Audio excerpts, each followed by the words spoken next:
Hi, everybody. Welcome back. My name is Danielle Woolley.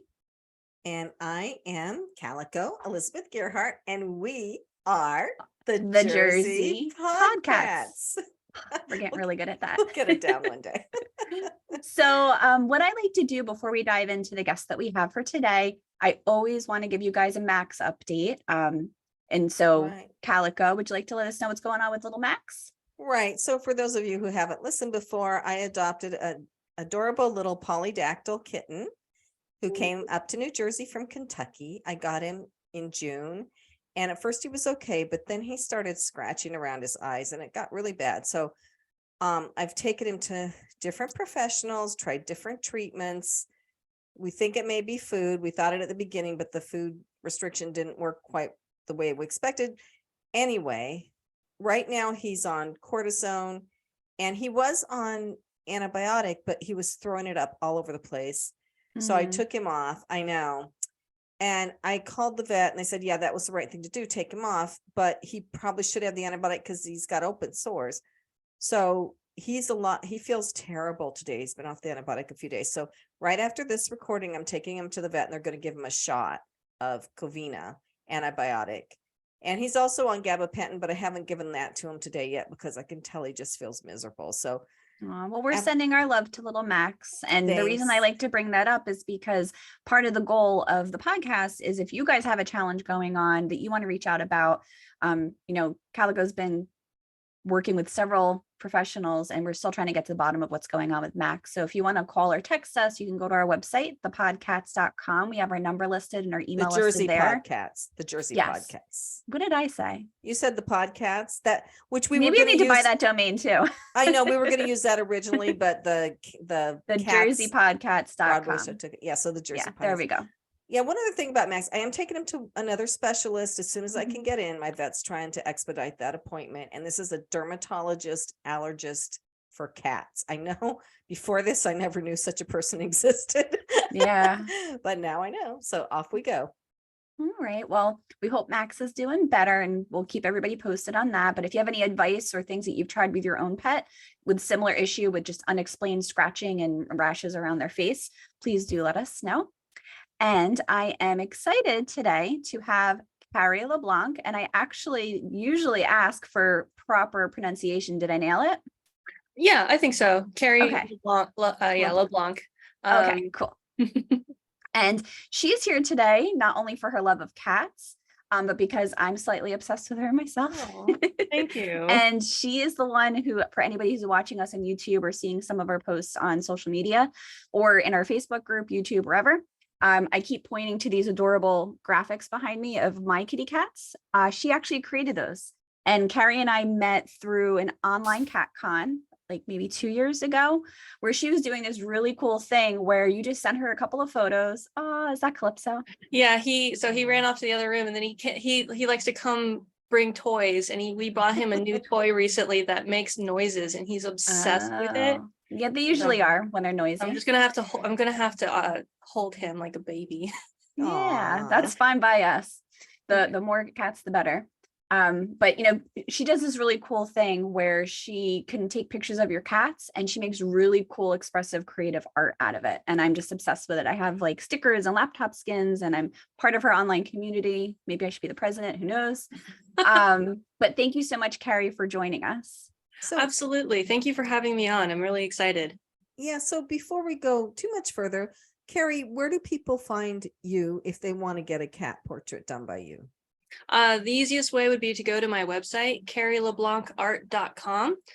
And I hope that I made the process super simple on there. You can upload your photos. There's a little form. You can give me all the details that you want, including like little notes like don't include the eye boogers, because that's been a request before. Which is hilarious because I sent her a reply saying, oh, you even captured his eye boogers because Tony always has them. So it's like part of his personality no matter what I do. Yeah. And so like, yeah, I like to make sure to really, because sometimes a photo doesn't quite capture their essence. And I do my best to capture, their personality as much as possible in the paintings. Personality. Yeah, exactly. So yeah, and I have an Instagram, a TikTok, a Facebook page. I'm on a lot of different social media, so you're more than welcome to go through there and peruse. Cool. And we'll share it out too. Right. And so behind you is this beautiful lion face. Oh my gosh. Yes, it's been a work in progress. I think I've been working on it for like the last 2 years or so, because I just haven't really quite decided what I want to do with it, or like where it's at. I actually did a bunch of major changes to it recently. So this is, yeah. So if you're watching this on YouTube or on our Instagram, you'll see what I'm talking about. Carrie is also wearing a very interesting hat. Yes, it's a spirit hood, which I don't mean to give name brands or anything. Calypso. There's He just Calypso. he has two favorite things: play and love. He loves to love and he loves to play. So where are you and Calypso joining us from today? I feel like we just jumped right in and we skipped all over the Yeah. basics. Yeah. Sorry. We get excited. Yeah. We got excited by art Yeah. and cats. It happens. So yeah, I'm located in Northern California, in Sonoma County, which some people might be very familiar with if you like wine.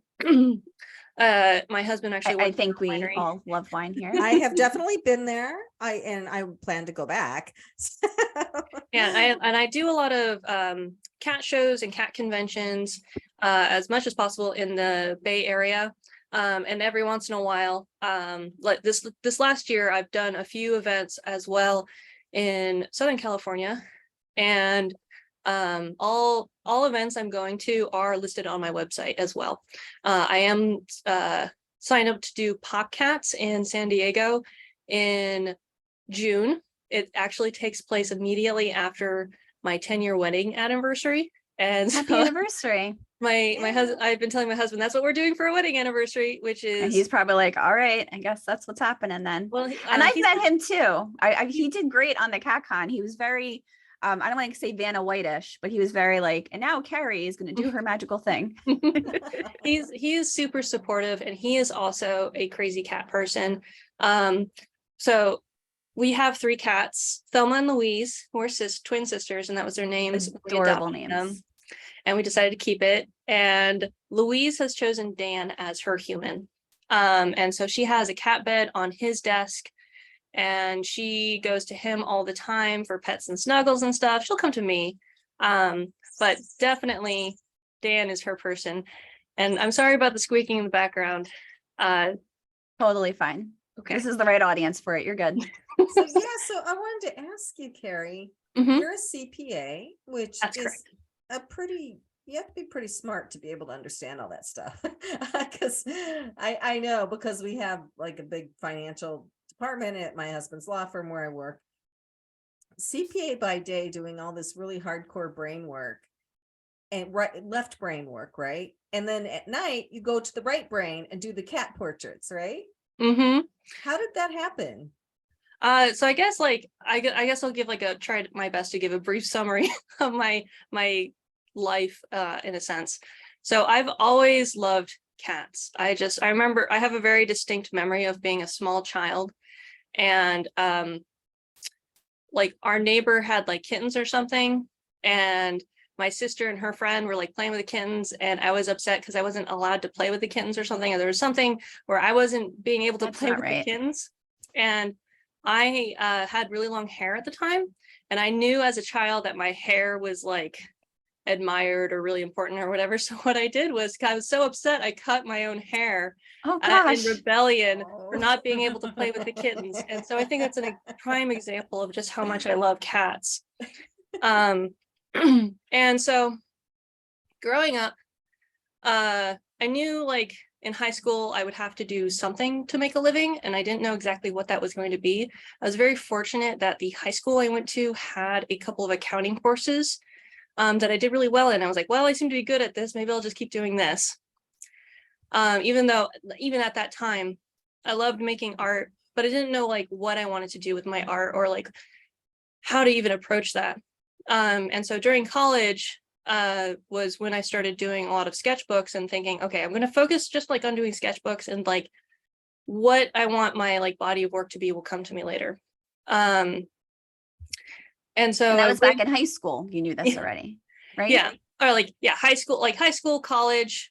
I had very much like a focused oriented, goal of what I wanted to do for career, main career, like this concept of like, I'll do something as my main job and do art on the side, maybe, or maybe it'll like start with this, make a living and lead into art if it happens, kind of thing.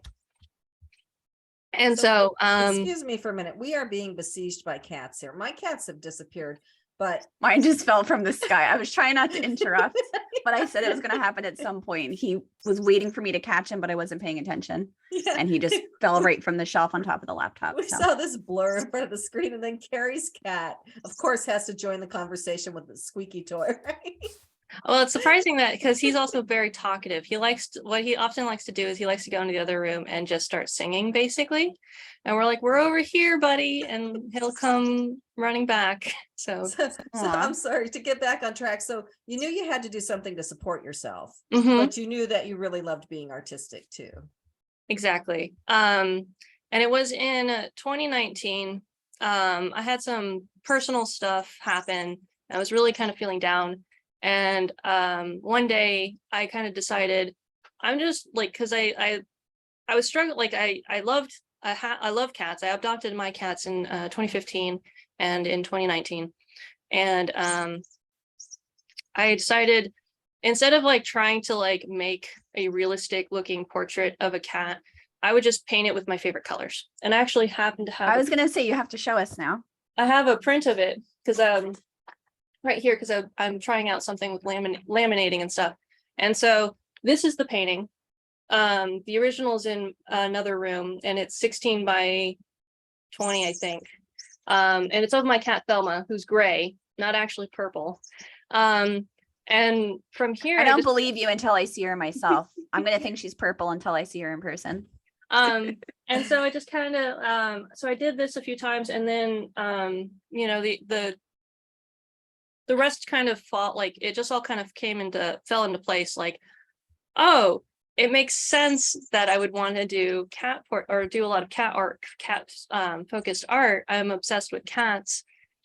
It's kind of like the perfect meld of two different loves, of my love for art and my love for cats. That's really Oh, cool. Yeah, can I just say something quickly? I think you really have a talent for the way you capture their eyes, because I noticed that in the one you just showed us and in the lion behind you. You really, I just think that you really capture their spirit. Thank you. Yeah, and that is kind of, and maybe it just has to do with how I see cats, as I see them as individuals. I really do. They're their own people. They're an individual with thoughts and feelings and all those things. And so I try my best to capture that in the paintings. And I know, like, I really did struggle at a certain point in time of like capturing the image of a cat and capturing their eyes. So I guess I just because I was struggling with it, I really focused on it a lot. And I have quite a few like old sketches and things in sketchbooks and stuff scattered throughout, that it was sometimes when I go and look back through my old sketchbooks, I can see my sort of thought process, or like where it kind of was going. Now, as far as your love for cats, it sounds like you're similar to a lot of people we've been speaking with. It's just like you've always been a cat lover, but then there's just a certain point that came up where you're just like, no, like cats really are my life, and like I love them. I can't live without them. What does that do for you, aside from like the creative art process side of things, but just like, not to say your job is stressful, but just the type of work you're doing could be very brain intensive. I do business consulting, so my brain sometimes literally falls out of my head at some points. And like they're like my reprieve. Like I really look at my cats and anything artistic to help me with my mental health. Do you find that the cats have helped you in any ways like that? Absolutely. I think my cats are definitely supportive of me. They they can help me kind of bring me out of mood, like maybe moods or concentration, or just even like Calypso. Like you'll see I have a second chair in here, and it's actually just for Calypso when like he wants to be near Giant me. chair behind me is the cat chair. Yeah. that, and then there's a blanket on it and everything, so that he has somewhere to chill and just be near me, because that's just his personality. And part of the reason why we adopted him, because when we saw him, he reached out, meowed, and just was a complete snuggle bug. And we're like, oh, this is the perfect cat for cat people. So, and I think like, I remember hearing, and this is, so I know a lot about taxes and being a CPA, and I know quite a bit about art and cats.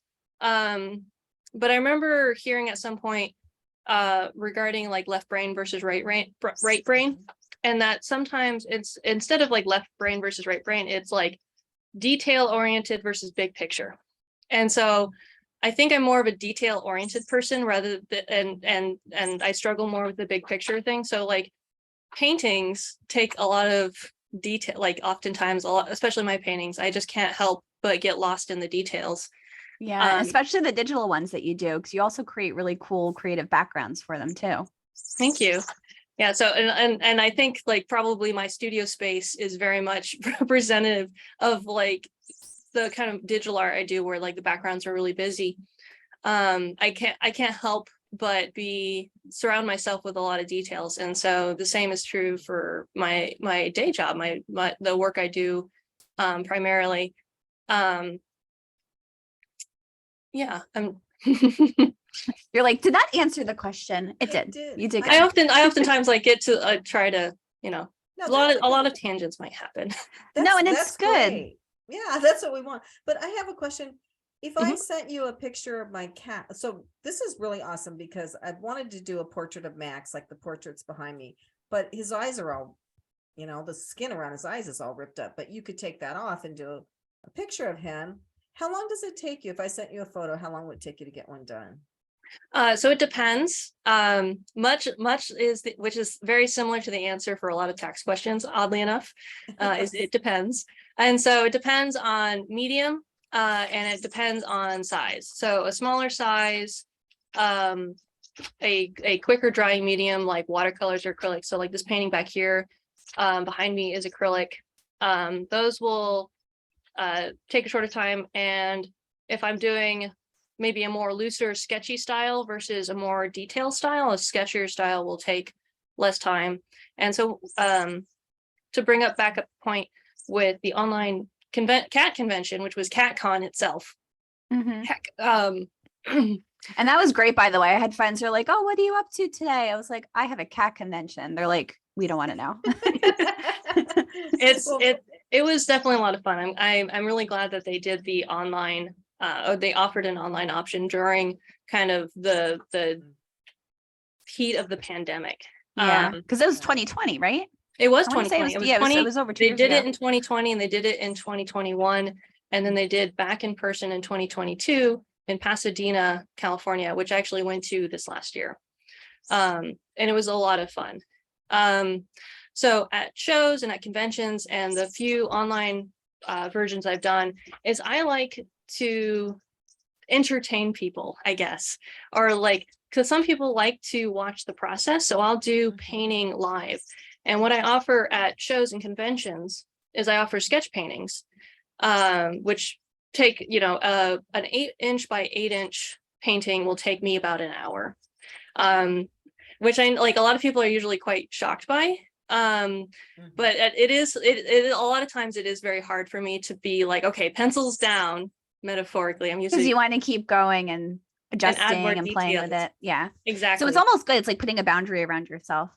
Same thing with Exactly. like, we were talking the other day about cat routines. Like if I didn't have a time constraint, it could probably take me 9 hours every morning to go through the cat routine. But since I have other buffers in place, like, work or like my own showering, that I can, get that cut down, because sometimes you just want to play with the cats or start organizing and things get away from you. But with art, it's a little bit different.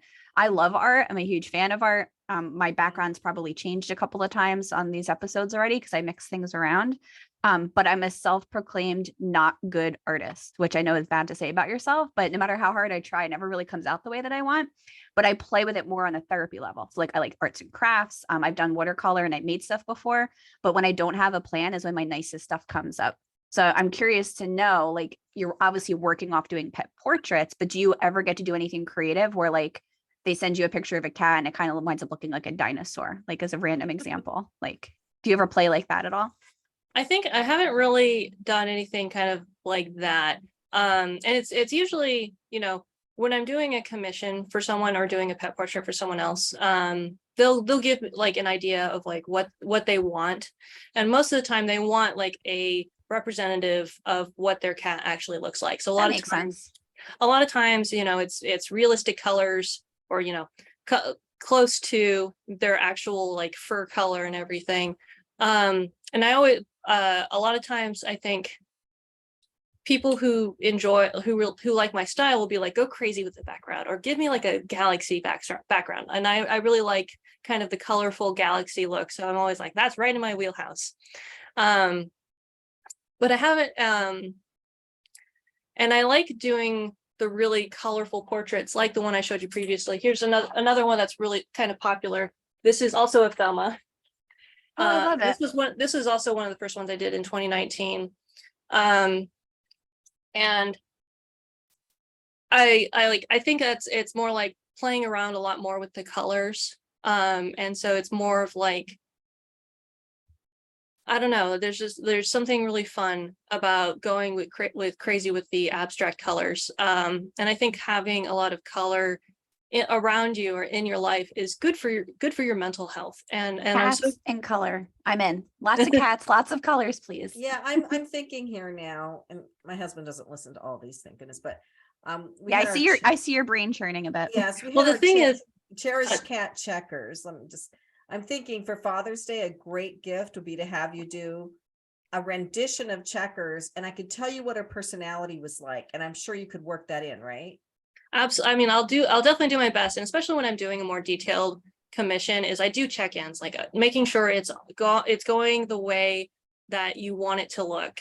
And it's funny because when I actually watched your episodes on YouTube and I saw the portraits you have in the background, I've been like, I've had people ask me like, do you do something like that? And like, I haven't had the chance yet. I really want to though, because like, I just love the concept, right? The cats and kind of these like classical portrait kind of thing. But to really make it painterly, maybe even make it look like of that era of painting, which would like, I took a few art history classes back during college. And so I have a love for art history as well. That would be very cool, Carrie. My kids got these for me, and they are from a site where you just get what you get, right? It's right. Yeah, you upload a photo, you choose the background and everything, and they come out fantastic. And I'm sure they're on really good canvas and everything like that. But I would really love to like take that concept and take it a step further, and really because it is kind of an emulation of like a classical portrait, especially like, I don't know if those are from like specific famous painting, and that's something else I would love to do is.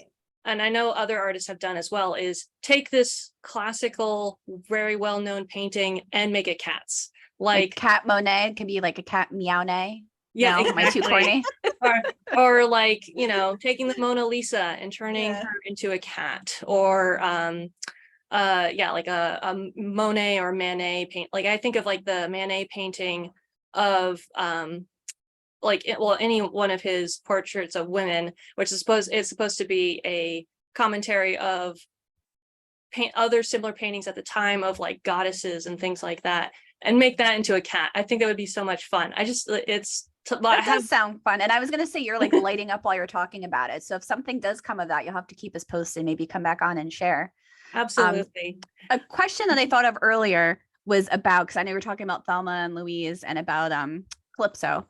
And I wanted to know, is there anything, especially because they were all adopted, right? Is there anything that you experienced or a challenge that you had with them that was like a great learning experience that you think you could share with our listeners? I'm putting you completely on the spot right now. No worries. And I think like Thelma and Louise, so Calypso, I don't know if it's like specifically like a problem or anything like that. It's kind of one of those things. So I like to say challenge. Something challenge. I guess like the biggest challenge, the two come to mind immediately is one, when we adopted Calypso, he had he still has and had an injury on his eye And we like, the place we adopted him from said, oh, it should be fine. He's been treated, his eye just might look like that. And we took him to this one vet. We decided to take him to a different vet who is like called the cat doctor. She has since retired. And she was telling us kind of like all these kind of like extreme scenarios, like, oh, it could be this really bad thing. Oh, and also his teeth are all really bad and we should just remove all of his teeth. And we were kind of like really shocked. And so we took him to our normal vet and he was like, we'll keep an eye on his eye. And so far it's been fine. And, he had to have a couple extractions at some point, but our normal vet agreed, like, no, we don't need to take out all of his teeth, and he's been doing fine. And I think like part of the reason why like the teeth thing came up was like his breath was really, really bad when we first adopted him. I had that same issue with Derek. And so like all 3 cats get teeth cleanings annually at this point. We budget for it. And the second thing that comes up, like how, like, weird health things is, I think the first time we went and had Calypso's teeth cleaned was they gave him some antibiotics and he came back with like some sniffles, like maybe he like picked something up while at the vet just sort of randomly. And whatever he had didn't affect him as bad, maybe because of the antibiotics, maybe just because of other things. But he spread it to Thelma and Louise. And it was the time. It was the first time I've ever experienced a cat having like a cold or a flu. And it was not a great experience because it did involve them throwing up everywhere. So that's a really good, and I mean, it's terrible. Let me rewind. That's terrible. But I think that's a good example to share because I've had a recent conversation with someone when I mentioned colds because I was worried that I was going to bring it in because I had no idea that by me handling feral and stray cats and all that, that I could potentially bring something home. Like it just never crossed my mind when I first started. And I was sharing it with someone else and they're like, what do you mean cats get colds? So I think a lot of people don't realize that cats can get colds too, or upper respiratory infections. Were there some signs that you noticed to kind of make you aware that happened? I mean, it wasn't, it was like Calypso had like sniffling, which like he doesn't really sniffle, or like, kind of like when someone has a cold, they're like, yeah, they have like congestion and everything. We kind of noticed that. And then not too long after that, Thelma and Louise suddenly had, oh gosh, they weren't feeling well. They were like, I mean, the main thing was like they were throwing up a lot. And like Louise throws up every once in a while because some cats just have like a sensitive stomach. And I think I have 2 mini wet vacs at this point. I've learned my lesson to have those around. But Thelma never throws up. And so it was our first time experience, like, having that happening to her. And it was almost a little funny in a way because she would scream right before it happened. So she'd be it like, was like an alarm to let you know. Something. It was just like, what? Yeah, it was. But you know what, Carrie? So and Stray as well. So I have a cat who gets this congestion every 3 months, and he goes, Oh my gosh, these noises are killing me. I know, right? And so the vet gives me antibiotic for him, and I give it to him, and it's really hard to get it down the hatch. And so I put it on his fur where he has to lick it off, and that seems to work. But it's a liquid. But so I think different cats manifest it in different ways. I had a cat that almost died. I got him from the rescue organization. Actually, it was from this was a long time ago in Colorado. It was a shelter, and he was almost dead and we didn't know it. And he was really sick with upper respiratory. And I was in grad school at the time and didn't have a lot of money. And the vet did a lot of work on him and charged us like a third of what he should have charged us. Really sweet guy. And he did recover, but he always kind of had congestion after that. And we always had to watch it. Interesting. Well, thank you for sharing that. Because we also want to help educate. We want to have fun and have light, but if we can help educate people at the same time, then it's a good day. Is there anything? Surprising. Yeah. Is there anything else that you'd like to share with everybody about cats, about how they impact your life, or just anything we didn't get to talk about today? We'd love to have you come back again. Why do you love them, Carrie? Like, what was the big attraction? Do you even know, or is it just intrinsic to who you are? I think it just intrinsic. I think it just is intrinsic. And I told this to Stray previously that I came up with this phrase, and people are welcome to spread it around. I don't care. But like, I don't think you choose your obsessions. I think they choose you. Like the reason, like, I don't like sports at all, but people love sports, and I can't really get into it, and maybe they don't understand exactly why they like the thing that they like, but I love, I love art and I love cats, and it just sort of happens. And so being able to find something that you're really passionate about, it is, I think, a good thing, so long as it's safe and healthy. And I guess, like, talking back of, like, okay, life lessons regarding cats, I actually just remembered a couple more stories, I suppose. One that happened like just this last week, and one that happened a year or two ago. And it has to do with community cats, or, cats that just kind of wander around. I think it's if you are a cat lover, pay attention to the cats in your neighborhood, because sometimes they're really friendly and stuff, and you think, oh, someone's probably taking care of them. And so the first instance of this, and so basically these are both hopefully heartwarming stories where we were able to reunite cats with their owners that had previously. My favorite topic. And so, and also this gives me an opportunity to give a plug to a local or nonprofit organization as well. I would love that. Go ahead. So the first, so we noticed a new cat hanging around our front yard, because I guess like our front yard just sort of attracts cats. I can't imagine why. That looked a lot like, I noticed this cat. I'm like, wow, it looks really a whole lot like our neighbor's cat, who we know is our neighbor's cat, but like as though like had taken off the vest or something, just like this white calico, like with some tabby. And was really super friendly. And I remember I pet him, and he just felt like skin and bone. And so I was really worried, because like, one, I don't recognize cats. So we asked around, like, do you know this cat? Is this cat familiar? And was just like super friendly. It's like, okay, this is clearly someone's cat. We need to figure out like what to do. And at least give them like a health check-in.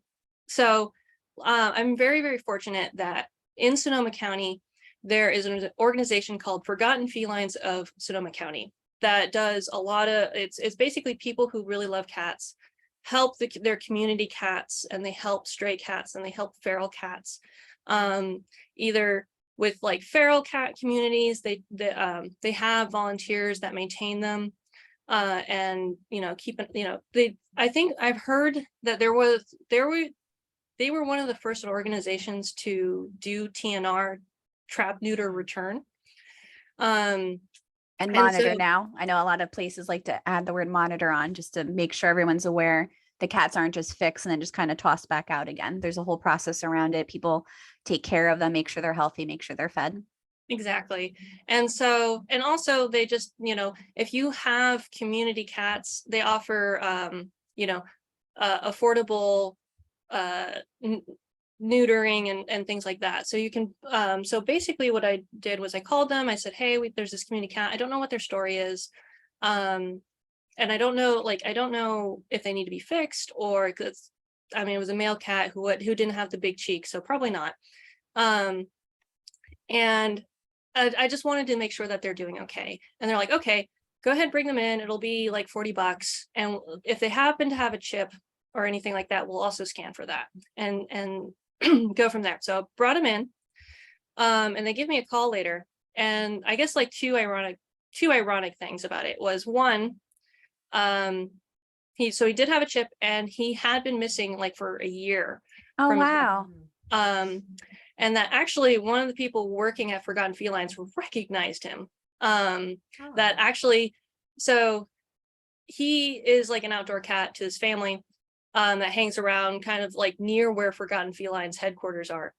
And so the person recognized him, like, I know this cat. And so, yeah, he had been missing, like, maybe it was a month or maybe it was a year. I can't That's okay. I tell you what, even if it was a day, I'm sure it felt like a year to the homeowners or the cat owner. Yeah. And so this cat was, so part of the reason why he was like all skin and bones is because he was 20 years old, and we had no idea that he just did not look or act his age.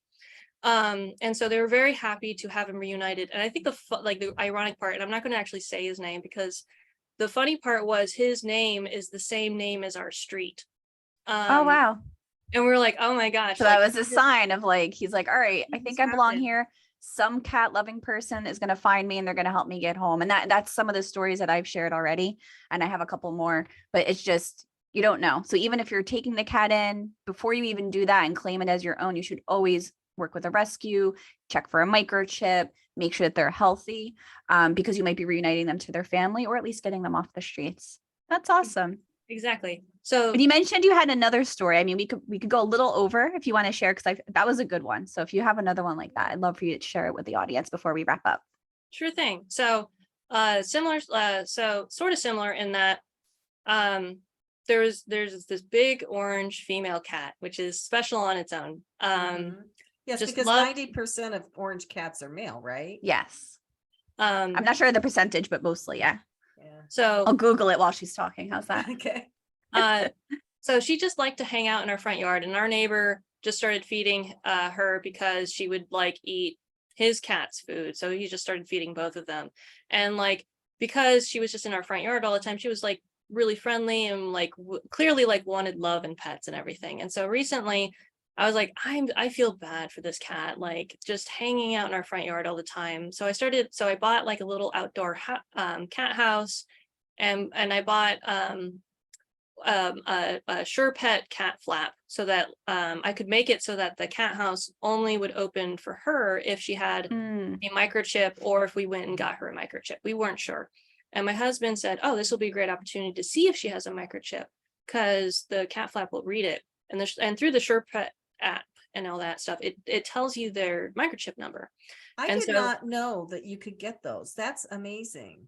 Yeah, And I actually have my own microchip reader, because we do have one through one of the rescues and adoption centers I work through, but then to have to go coordinating of who has it and getting it. So I just got my own on Amazon, and you can Yeah. pull up the code and everything. And then there's online databases you can search, or you can reach out to your local rescues with that number and they can help match it up to the owner as well. Yeah. so that's exactly what happened for Sorry, us. I ruined the punchline. No. Sorry. It's okay. So it turns out she had a microchip, and yeah, we went online, looked it up. We weren't able to like locate her owner's information, but we found a website and we entered in her information, and we were able to submit, we think this is whose cat is this? We had been calling her Susan.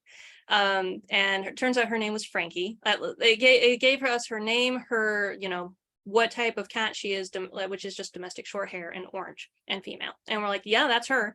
And so like within like an hour or so, the daughter of the person who is connected through the website reached out to me and like, hey, we got an email saying that you found Frankie, or that you have Frankie, because apparently what happened was, so I think she had been hanging around our house for a while because her owners used to live in our neighborhood. And last year or a year ago or so, they had moved away and they weren't able to find Frankie because she is just like an outdoor cat. And they had basically assumed the worst, that she was just gone forever. And so I was like, yeah, we have her. Feel free to like come and bring her home, basically. And so from that, we decided to, just get our own microchip reader, which they're like super cheap, and is going to be a lot easier than trying to use like the cat flap thing to try to read the microchip. But yeah, absolutely. So then she's home. So the daughter came by, picked her up. We let them borrow a cat carrier because they had brought I guess they didn't have a cat carrier at the time or something. They brought this tiny one, and I was like, there's no way she's No way your cat's fitting in that. Yeah.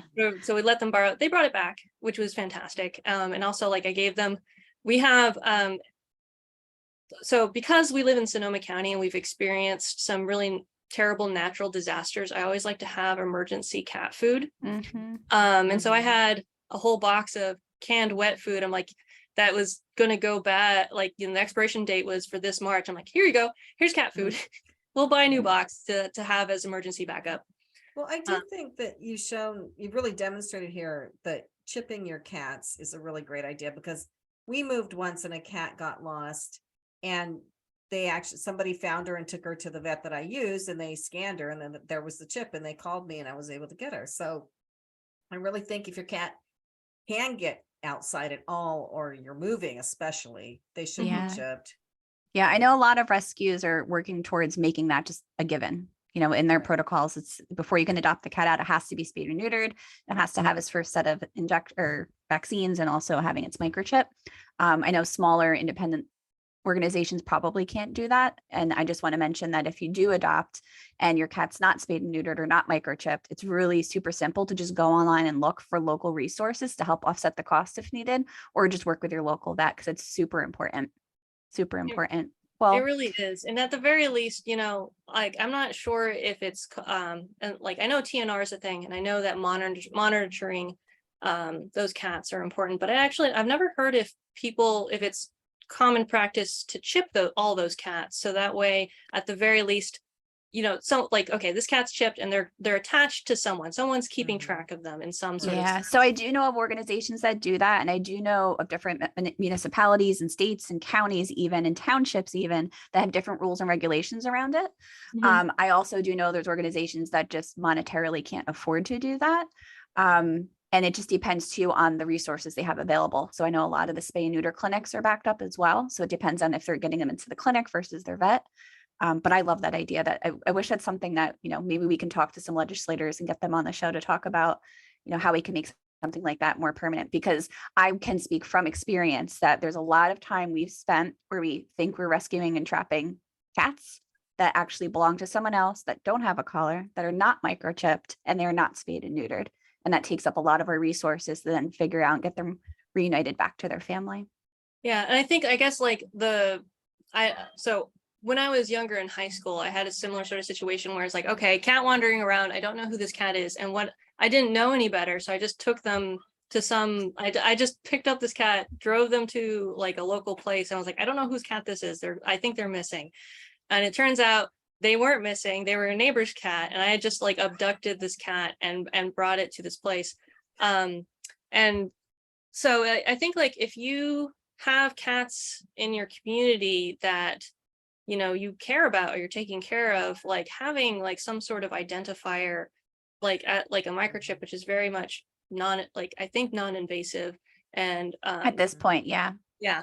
And so like, I know like the tipping of the ear is really important to at least indicate like, okay, this cat is spayed or neutered. But also like, I can imagine like, if you have two cats that are identical and you don't know how to tell them apart, one way would be through like a chip or something. I definitely I know I've seen a few stories online where it's like, oh, my cat, went out and they haven't come back. And then they came back. I thought they went missing. But it wasn't their cat. Yeah. And then another and cat, now they have two identical. cats at their house. Now you have two cats that are like exactly the same. Did you ever see Meet the Parents? Yeah. I know you have, Stray, because you love that guy. Yeah. I don't know. Have you ever seen it, Carrie? I think I saw the first one a really long time ago. The first one where he loses the cat and he goes out and finds a wild cat. Yeah. It looks identical. Anyway, I diverge from our conversation, but well, clearly we definitely need to get together again. And I already thought of some other topics we can maybe dive into a little bit more, maybe do it like in a panel format to have some more open discussion around microchipping and spay and neutering, and reuniting. My favorite stories are cat reuniting stories. Yeah. But I also want to be mindful of everyone's time, and I really appreciate you being here. Yeah, thanks, Carrie. This was great. If you guys check out the show notes, we'll have the information for Carrie as well. I'm sorry, go ahead, Carrie. Oh, well, thank you so much for having me on. It's been an absolute pleasure, and I would be more than happy to join in again. I don't do too many, like, on my social media and stuff, I don't do too much like addressing the audience or anything. And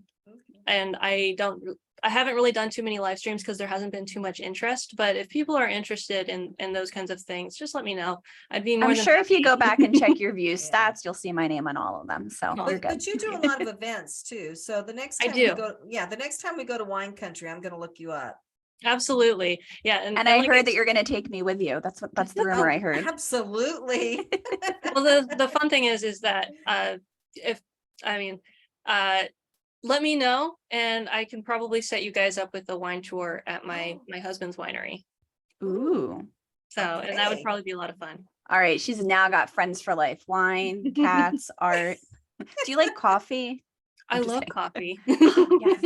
I'm actually drinking coffee right now and covered in cat stickers. Love it. Love it. Love it.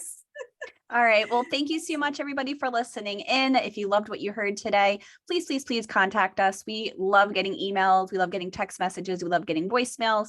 You can get more information about us and find all of our channels to follow at thejerseypodcats.com. Take care, everyone.